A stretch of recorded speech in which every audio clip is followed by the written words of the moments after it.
ಅದೆಲ್ಲವೂ ಕೂಡ ಹೇಳ್ತೀರಿ. ಆದರೆ ಗಣೇಶನ ವಿಸರ್ಜನೆ ವೇಳೆ ಡಿಜೆ ಕೊಡಲ್ಲ ಅಂತ ಹೇಳ್ತೀರಿ, ಪರ್ಮಿಷನ್ ಇಲ್ಲ ಅಂತ ಹೇಳ್ತೀರಿ.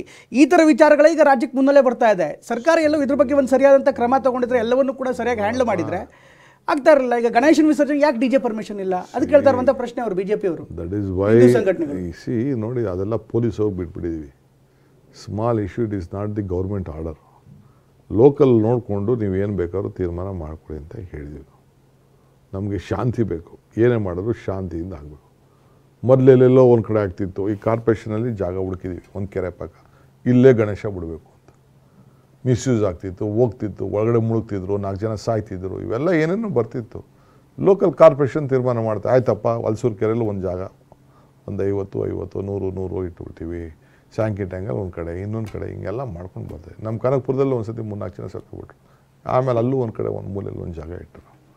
ಹಂಗೆ ಕೆಲವು ಲೋಕಲ್ ಪೊಲೀಸ್ಗೆ, ಲೋಕಲ್ ಅಡ್ಮಿನಿಸ್ಟ್ರೇಷನ್ಗೆ ವಿ ಹ್ಯಾವ್ ಲೆಫ್ಟ್ ಇಟ್. ನಿಮ್ಗೆ ಭಯ ಇದೆಯಾ ಸರ್? ಎಲ್ಲೊಂದು ಕಡೆ ಹಳೆ ಮೈಸೂರು ಭಾಗ ಮತ್ತೊಂದು ಕರಾವಳಿ ಆಗುತ್ತೆ ಅಂತ ಆತಂಕ ನಿಮಗಿದೆಯಾ? ಯಾಕೆಂದರೆ ನೀವು ಹಳೆ ಮೈಸೂರು ಭಾಗದ ಪೊಲಿಟಿಕ್ಸನ್ನು ತುಂಬ ಚೆನ್ನಾಗಿ ಬಂದಿದ್ದೀರಿ, ಅಲ್ಲೂ ಕೂಡ ಚೆನ್ನಾಗಿ ಗೊತ್ತಿರುವಂಥದ್ದು. ಹೀಗಾಗಿ ಮತ್ತೆ ಇಂಥ ಘಟನೆಗಳು ರೈತ ಸಂಘದ ಶಾಲೆಗಳು ಎಲ್ಲಿ ಕಾಣಿಸ್ತಾ ಇತ್ತು ಅಲ್ಲಿ ಕೇಸರಿ ಶಾಲೆಗಳು ತುಂಬ ಜೋರಾಗಿ ಕಾಣಿಸ್ತಾ ಇದೆ. ಹೀಗಾಗಿ ಕಾಂಗ್ರೆಸ್ ಸಹಜವಾಗಿ ಭಯ ಇಲ್ವಾ ಈ ವಿಚಾರಕ್ಕೆ? ನೋಡಪ್ಪ, ನಮಗೆ ನೋಡಿ ಯಾವ ಬಣ್ಣ ಹಾಕ್ಕೊಂಡ್ರು ಏನು ಮಾಡೋಕ್ಕಾಗಲ್ಲ. ಈಗ ನೀವು ಕೆಂಪು ಕಾಣ್ತಾ ಇದ್ದೀರ, ನಾನೊಂದು ಕಲರ್ ಇದ್ದೀನಿ, ನೀವೊಂದು ಕಲರ್ ಇದ್ದೀರಿ. ನಿಮ್ಮದು ರಕ್ತ ಅದೇ ಬಣ್ಣ, ಒಳಗಡೆ ಕೆಂಪೆ. ನಿಮ್ಮ ಚರ್ಮ ಹೆಂಗಿದ್ರು ಕೊನೆಗೆ ನಿಮ್ಮಲ್ಲಿ ಬೆವರು ಉಪ್ಪೆ, ಅದು ಕಣ್ಣೀರು ಉಪ್ಪೆ. ಹಂಗೆ ಬೇರೆ ಬಣ್ಣ ಹಾಕ್ಕೊಂಡು ಏನೇ ಮಾಡಿಕೊಂಡ್ರು ಮನುಷ್ಯ ಚೇಂಜ್ ಮಾಡೋಕ್ಕಾಗಲ್ಲ. ಕೆಲವರು ಅವ್ರವ್ರ ಬದುಕಿಗೋಸ್ಕರ ಕೆಲವರು ಏನೇನೋ ಬಣ್ಣ ಹಾಕೋತಾ ಇರ್ತಾರೆ, ಮಾಡ್ತಾ ಇರ್ತಾರೆ. ಸರ್, ಅವ್ರ ಆಕ್ಷೇಪಣೆಗಳಿರುವಂಥದ್ದು ನೀವೆಲ್ಲವನ್ನೂ ಒಟ್ಟಿಗೆ ಕರ್ಕೊಂಡು ಹೋಗ್ತೀರಿ, ಎಲ್ಲ ಧರ್ಮದವರು ಅಂತೀರಿ. ಈಗ ಚಾಮುಂಡಿ ಉದ್ಘಾಟನೆ ಮಾಡೋದಕ್ಕೆ ಬಾನು ಮುಸ್ತಾಕ್ ಅವ್ರನ್ನ ಕರ್ಕೊಂಬಂದ್ರಿ. ಅವರು BJP ಅವರ ವಾದ, ಹಿಂದೂ ಸಂಘಟನೆಗಳ ವಾದ ಅಂದರೆ ಭುವನೇಶ್ವರಿಯನ್ನೇ ಒಪ್ತಾ ಇಲ್ಲ, ಕನ್ನಡದ ಒಂದು ತಾಯಿ ಅಂತ ನಾವು ಭಾವಿಸ್ತೀವಿ. ಅಂಥವ್ರನ್ನ ಕರ್ಕೊಂಡು ಹಿಂದೂಗಳ ಮೇಲೆ ಯಾಕೆ ಹೇಳ್ತೀರಿ ಅನ್ನುವಂಥ ಪ್ರಶ್ನೆ. ಭುವನೇಶ್ವರಿ ಯಾರು? ನಾಡದೇವತೆ. ಅವ್ರು ಒಪ್ತಾ ಇಲ್ವಲ್ಲ, ಅಂದರೆ ಅವ್ರ ಪರಿಕಲ್ಪನೆ ವಿರುದ್ಧವಾಗಿದೆಯಲ್ಲ.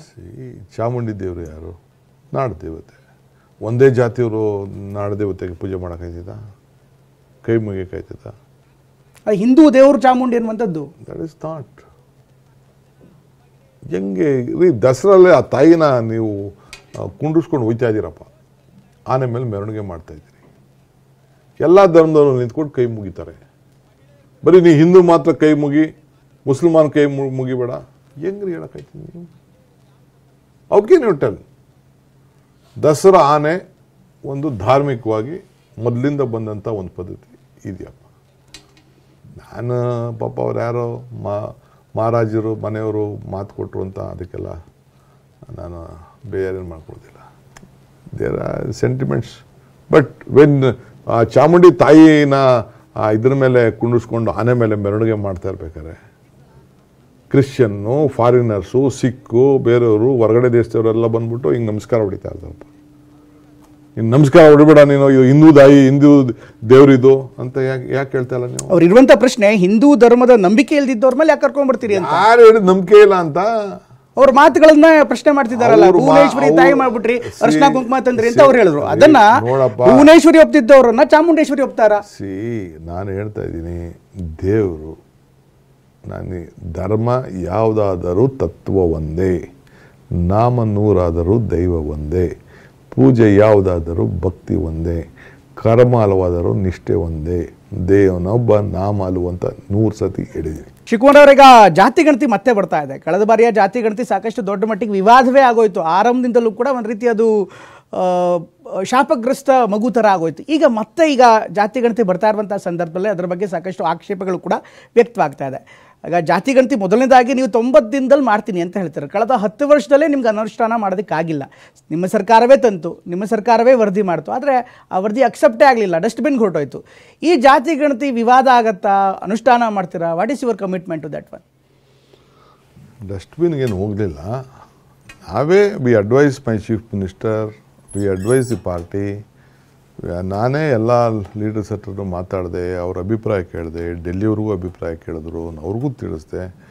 ನಾವೇ ಅದನ್ನು 10 ವರ್ಷ ಆಗಿದೆ, ವಿಲ್ ಹ್ಯಾವ್ ಎ ರೀಲುಕ್ ಅಂತೇಳಿ ನಾವೇ ರಿಕ್ವೆಸ್ಟ್ ಮಾಡಿಕೊಂಡು ಇದನ್ನು ಸೆಂಟ್ರಲ್ ಗೌರ್ಮೆಂಟು ಕೂಡ ನಮ್ಮ ಕಾಂಗ್ರೆಸ್ ವಿಚಾರನ ತಿಳ್ಕೊಂಡು ಅವರು ಕೂಡ ಮಾಡಬೇಕು ಅಂತೇಳಿ ಹೊರಟಿದ್ದಾರೆ. ನಾವು OBC ವಿಚಾರದಲ್ಲಿ ಅವ್ರಿಗೆ ಒಂದು ಸಾಮಾಜಿಕ ನ್ಯಾಯ ಕೊಡಬೇಕು ಅನ್ನೋದು ನಮ್ಮ ಚಿಂತನೆ. ಆ ದೃಷ್ಟಿಯಿಂದ ಈಗ ನಾವು ಮತ್ತೆ ಅದಕ್ಕೆ ಘೋಷಣೆ ಮಾಡಿದ್ದೀವಿ. We are investing lot of thing. ಈಗ SC ಶೆಡ್ಯೂಲ್ ಕ್ಯಾಸ್ಟು ಕೂಡ ಒಂದು ಪ್ರಾಬ್ಲಮ್ನ ಸಾರ್ಟ್ಔಟ್ ಮಾಡಿದ್ದೀವಿ. 1% ಸ್ವಲ್ಪ ಹೆಚ್ಚು ಕಮ್ಮಿ ಇರ್ಬೋದು, 17%ಅಲ್ಲಿ ಹೆಚ್ಚು ಕಮ್ಮಿ ಎಲ್ಲರಿಗೂ ಕೂಡ 30 ವರ್ಷದ ಸಮಸ್ಯೆನ ಬಗೆಹರಿಸಿದ್ದೀವಿ. ನಂಬರ್ 1. BJP ಏನು ಮಾಡೋಕ್ಕಾಗಿಲ್ಲ ಅದನ್ನು ಮಾಡಿದ್ವಿ. ಇದನ್ನು ಕೂಡ ನಾನು ಎಲ್ಲ ಜಾತಿಯವ್ರಿಗೂ ನಾನು ರಿಕ್ವೆಸ್ಟ್ ಮಾಡ್ತೀನಿ. ಲಿಂಗಾಯತರಿರಲಿ, ಒಕ್ಕಲಿಗರಿರಲಿ, ಹಿಂದುಳಿದವರು ಇರಲಿ, ಬ್ರಾಹ್ಮಣರಿರಲಿ, ಮರಾಠಿಗಳಿಗಿರಲಿ, ಈಡಿಗರಿರಲಿ, ಬಿಲ್ಲವ ಇರಲಿ, ಕುಂಬಾರರು, ಬೇರೆ ಬೆಸ್ತರು, ಯಾವುದೇ ಸಮಾಜದವರು ನೇರವಾಗಿ ನೀವು ಯಾವ ಧರ್ಮಕ್ಕೆ ಸೇರಿದ್ದೀರಿ, ಯಾವ ಜಾತಿ ಉಪಜಾತಿ ನೇರವಾಗಿ ಹೇಳಿ ನಿಮ್ಮ ನಂಬರ್ನ ಸರಿ ಮಾಡ್ಕೊಳ್ಳಿ. ಈಗಾಗಲೇ ನಮ್ಮ ನಂಬರ್ಗಳನ್ನ ಹಿಂದೆ ಇವರು ನಮ್ಮ ಹೆಗಡೆಯವರು ಕಾಂತರಾಜ್ ವರದಿ ಮೇಲೆ ಒಂದು ನಂಬರ್ನ ಡಿಕ್ಲೇರ್ ಮಾಡಿದ್ದಾರೆ. ಅದು ಸರಿ ಇಲ್ಲ ಅಂತ ಹೇಳ್ತಾ ಇದ್ದಾರೆ.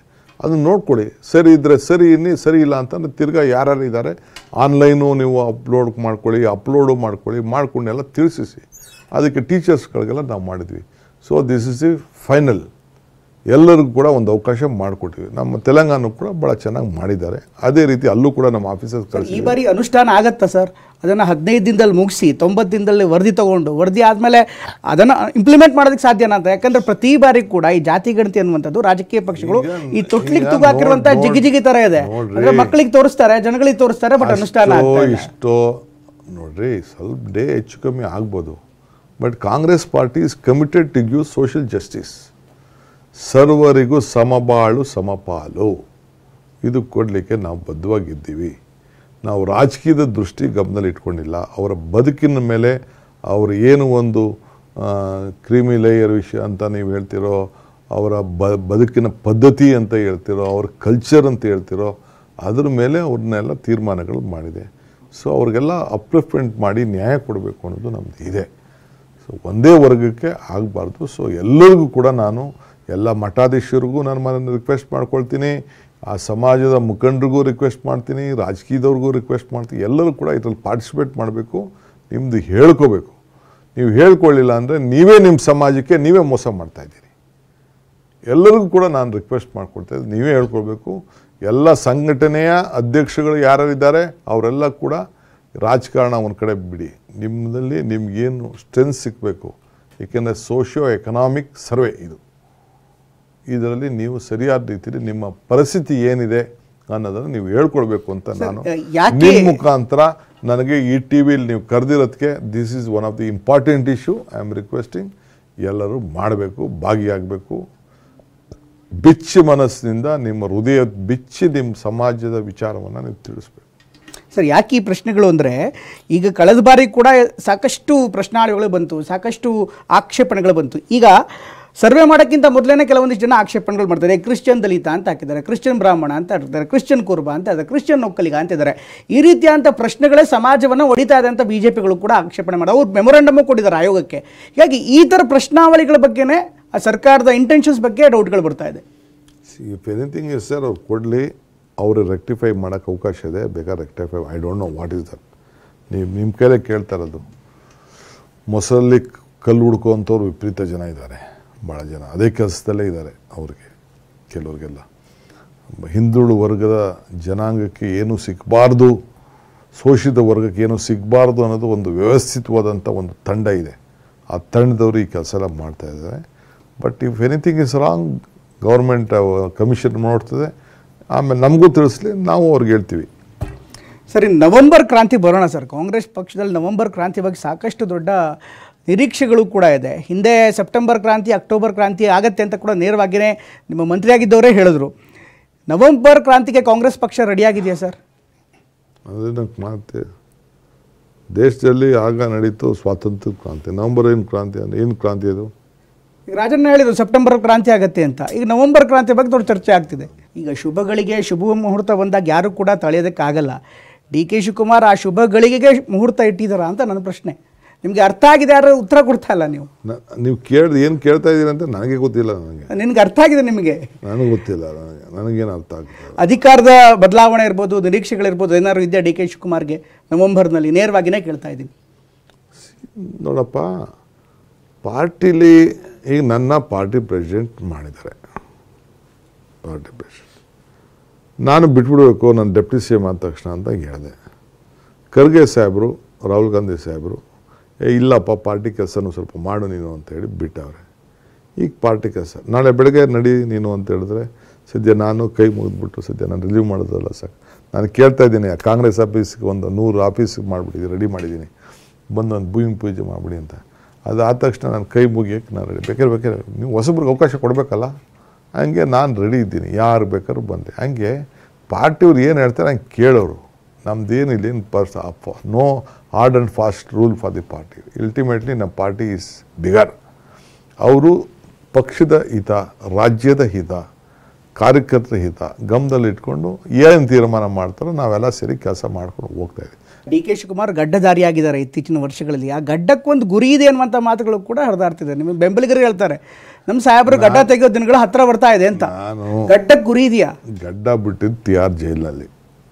ಅಲ್ಲಿ ತಿಹಾರ್ ಜೈಲವನೇ ಹೇಳ್ತಿದ್ದೆ ನನಗೆ ಸೂಪ್ರೆಂಟು, ಶೇವ್ ಮಾಡ್ಕೊಳ್ಳಿ, ತಂದು ಕಳಿಸ್ತೀನಿ, ಅವ್ರು ಕಳಿಸ್ತೀನಿ ಅಂದರೆ ಬೇಡಪ್ಪ ಅದು ಇರಲಿ, ಅದು ಸ್ವಲ್ಪ ಇರಬೇಕದು ಅಂತ ಅಂದ್ಬಿಟ್ಟು ಅಲ್ಲಿ ಬಿಟ್ಟಿದ್ದೀನಿ. ನೋಡೋಣ ಹಿಂದೆ ಅದಕ್ಕೆ ಯಾವಾಗ ಮುಕ್ತಿ ಬರ್ತದೋ ನೋಡೋಣ. ಅದಕ್ಕೂ ಹಾಗಾದ್ರೆ ಒಂದು ದಿನ ಫಿಕ್ಸ್ ಆಗಿದೆ, ನೋಡೋಣ. ಈಗ ಆಮೇಲೆ ಮಾತಾಡೋಣ, ಈಗ ಅರ್ಜೆಂಟಲ್ಲಿ ಇಲ್ಲ ಅದಕ್ಕೆ. ಥ್ಯಾಂಕ್ ಯು ಸೋ ಮಚ್, ಧನ್ಯವಾದ ನಮ್ಮ ಜೊತೆಗೆ ಮಾತನಾಡೋದಕ್ಕೆ. ಇದಿಷ್ಟು DCM ಡಿ ಕೆ ಶಿವಕುಮಾರ್ ಅವರ ಮಾತು. ಇದು ಹೊತ್ತಿನ ವಿಶೇಷ. ನಿರಂತರ ಸುದ್ದಿಗಾಗಿ ನೋಡ್ತಾ ಇರಿ TV9.